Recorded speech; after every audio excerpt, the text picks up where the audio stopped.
Day number 5. So start the box and then read the story.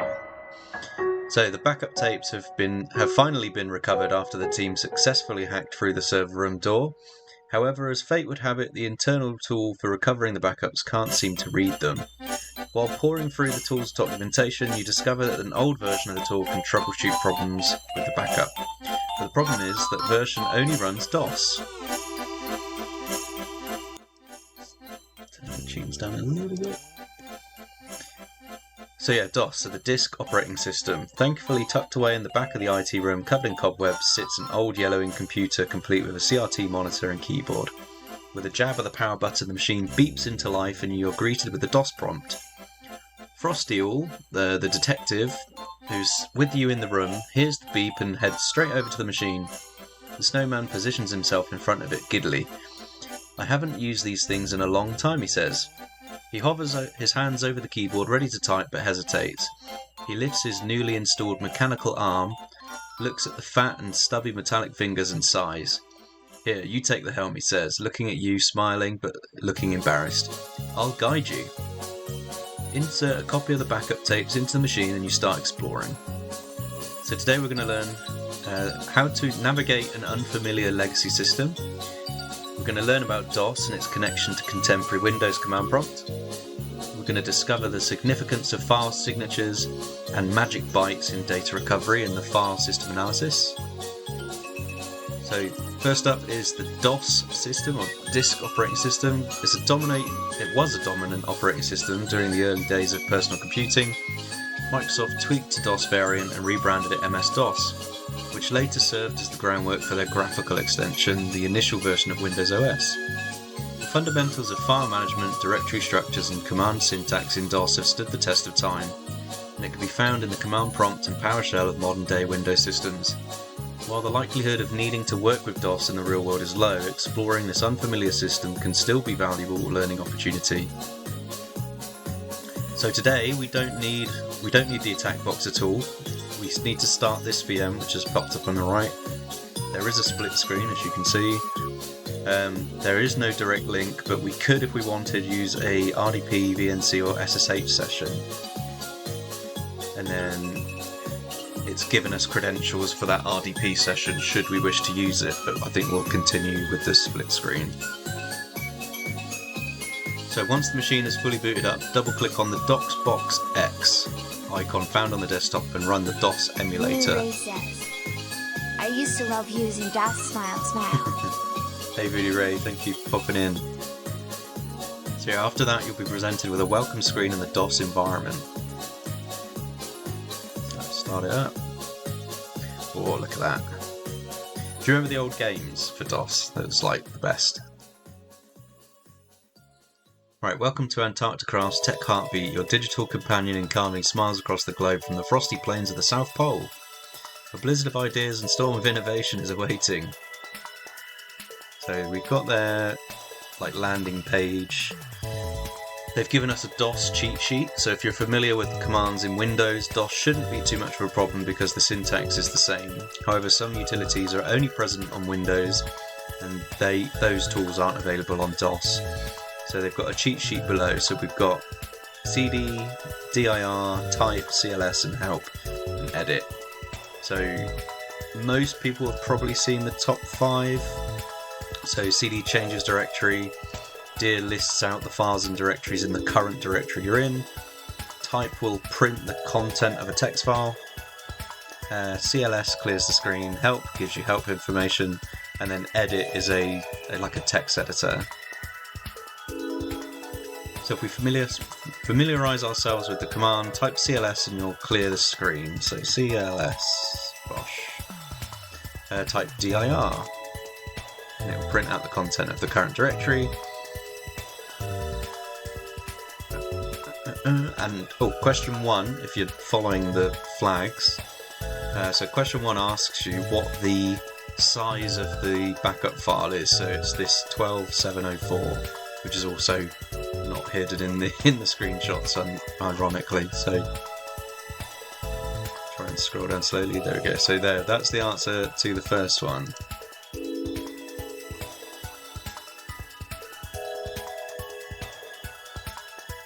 Right, then if we carry on, so done dir, if we do cd ... So cd ... goes up one directory from the one we're currently in. If we type help, we get the list of all the commands, kind of like that cheat sheet, but it shows us some extra ones. We've got delete, date, exit, md to make a directory, rd to remove them, rename by typing ren, and volume, version, we got all those. Right, so travelling back in time. So the goal of today's task is to restore the back file found in the root directory using the backup tool found in tools/backups or backup. Navigate to the directory and run the command bumaster.exe. So for this you need to do cd. Actually, you can, if you just do T and then press tab, it should auto-complete. So there we go. So tools /backup. Again, just press tab and it will auto-complete. That puts us in this directory. If we do a dir, there's bumaster.exe, so we can do bumaster, again just tab and it will auto. C:\/ AC tab, and it fills it in. So this file could not be read. Error in file signature. Check troubleshooting notes in readme.txt. So the output says there's an error. The file signature tells you to check the troubleshooting notes in readme.txt. So we used type before, so let's use edit now. So edit readme.txt. So this gives us this. So the project name is Backup Master 3000. That's a question, like another flag. So let's scroll super slowly. So number 2, Backup Master 3000. Fill that in if you're following along. Lottikin says, I've already done this because I'm really good Kappa. Yeah, Lotties did this earlier, so... Where were we? Back in time, readme, so we're here. So when you've got the edit screen up, it's telling us to look at the troubleshooting section. So if we go into this, we should be able to scroll down. And right down the bottom, you'll get troubleshooting. So if you encounter any issues during the backup or restore processes, be sure to check the first couple of bytes of the file in question. The first byte of the file signature should be 4143. That's another question. If you go down to the bottom of the flags, that's flag number 3.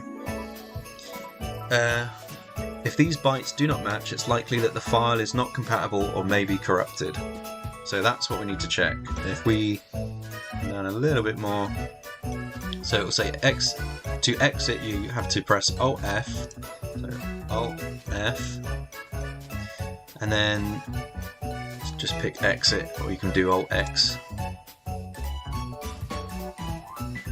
Right, so once you've escaped the horrors of the edit menu, you can then go into the file signature section. So file signatures commonly refer to magic bytes.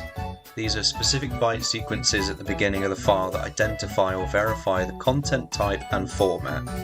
These bytes often have corresponding ASCII characters, allowing for easier human readability when inspected. This one's really loud, let me turn this down. Some songs are quite chill, and then this one's like da da da. Right, so the identification process helps software applications quickly determine whether the file is in the format that they can handle, aiding the operational functionality and security measures. In cybersecurity, file signatures are crucial for identifying file types and formats. You'll encounter them in malware analysis, incident response, network traffic inspection, web security checks, and forensics. Knowing how to work with these magic bytes can help you quickly identify malicious or suspicious activity and choose the right tools for deeper analysis. Here is the list of some of the most common files and their magic tags. So PNG images should have that at the very beginning of their files. Ski Skid says, Happy holidays, Mike and Lottie. Hey Skiz! Right, and then these bytes, so the byte representation, if you convert that to ASCII, will look like this. So GIFs that's the bytes, and then it should begin with GIF8. Windows and DOS is what it told us to look at. So MZ. He skits D. And then finally you've got Linux elf executables, so they should start with that. It should begin with .elf. MP3 should begin with ID3 and then those bytes. So let's see this in action by creating our own DOS executable. If we navigate to dev hello, here you'll see a hello.c file. So if we go cd, let's go all the way up the top, so cd.dart, cd.dart, and then cd dev /\hello. And then to open it in the Ball and Turbo C compiler, you've got to do tc hello.c. So that opens the file in C.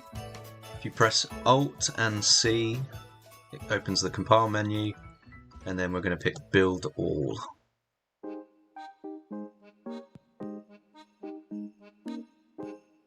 That's completed, so we just press any key, and then if we come down a bit, so now we've got to exit this horror, so go Alt F and quit.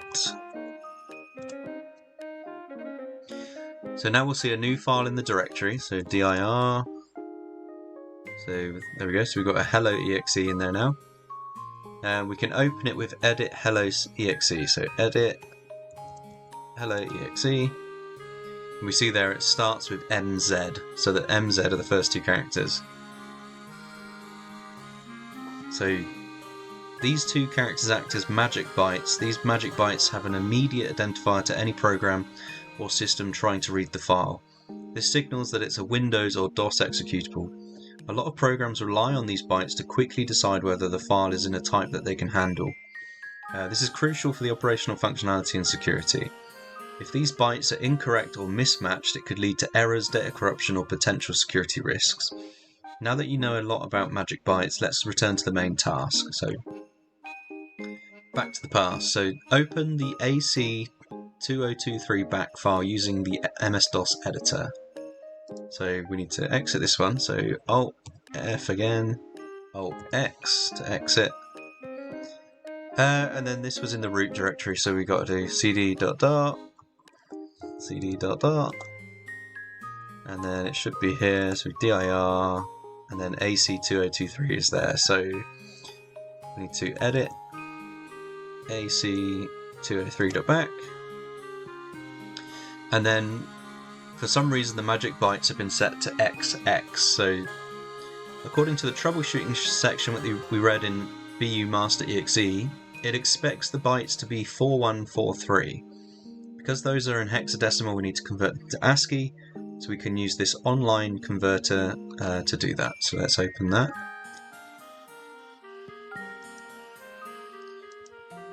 (4143) convert. So these convert to AC. So if we go back to our program, we can edit it. So AC, delete the two X's, and save it. So Alt F, save, and let's go down. So we've got the rest of the thing. Ski Skid says, "Good, been trying to catch your streams, but usually working." No worries. They're all on, I've saved the VODs, so if you want to watch the individual videos, they're on there. Right, so we can Alt F, exit this now that we've updated it with the correct magic tag. So now if we rerun BU Master, so let's just run it directly from here. So Tools, Backup, BU Master, AC, back. And there we go. So we've run it, it's decrypted it. Well, it's not decrypted, it's restored the backup. And it's given us the flag, so that's the fourth flag. So THM, old school cool dude, with various O's and zeros. So make sure you type that properly, make sure that the S is a 5.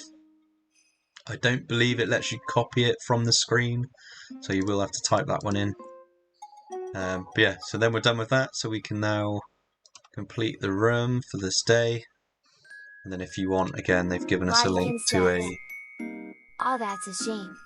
I was playing last night. So they've given us a link to an x86 assembly crash course lab, which is another subscriber room. So yeah, you need to subscribe if you haven't already to access all the extra rooms that they're pointing you towards. So that's it. So that's day 5. Pretty easy, or at least easy with the guide if you've never touched DOS. I know, I was at work. So let's terminate the box again, save them some AWS creds, and